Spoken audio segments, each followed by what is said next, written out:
All right, welcome to Tuesday, April 26th. Sure good to see you this morning. Of course, quick shout out to Ron for his birthday. Hope he has a great day. This would have also been my mom's birthday. Kind of miss her. Today's reading will be 1 Chronicles chapters 1 through 5. Now, I know that sounds like a lot, but this is the first 9 chapters of Chronicles are genealogy. And so we just need to power through it. Get it done. 2 days, 5 today, 4 tomorrow. You can do it. And you can skim a little. Notice here the same pattern is used as Genesis. The discarded or unused, rejected bloodlines are mentioned first, and then the preserved bloodlines are mentioned after. Now, 1st and 2nd Chronicles are more religious than the political 1st and 2nd Kings, 1st and 2nd Samuel. And Chronicles largely ignores the kings of Israel.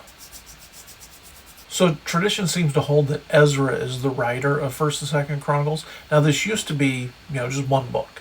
It was divided into 2. And as I mentioned yesterday, it covers the same time frame as 2nd Samuel and 1st and 2nd Kings. So this is going to be a great time to then now go in chronologically, throw in the prophets and everything else. I'm really glad we're going to do it this way. I'm glad that we forgot to throw them in before.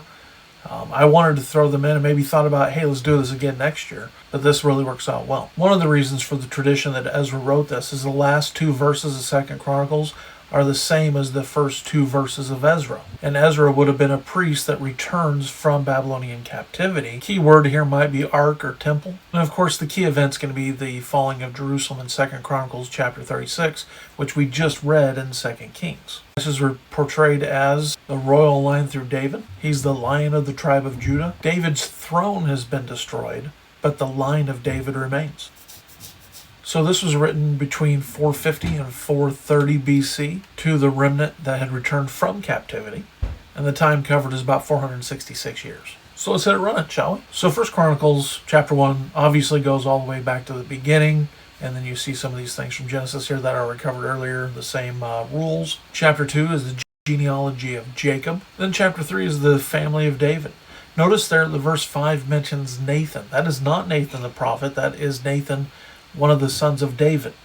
Now, if you go look at Luke's genealogy of Jesus Christ through Mary, it goes back through that Nathan. Joseph's genealogy in Matthew chapter 1 goes through Solomon to David.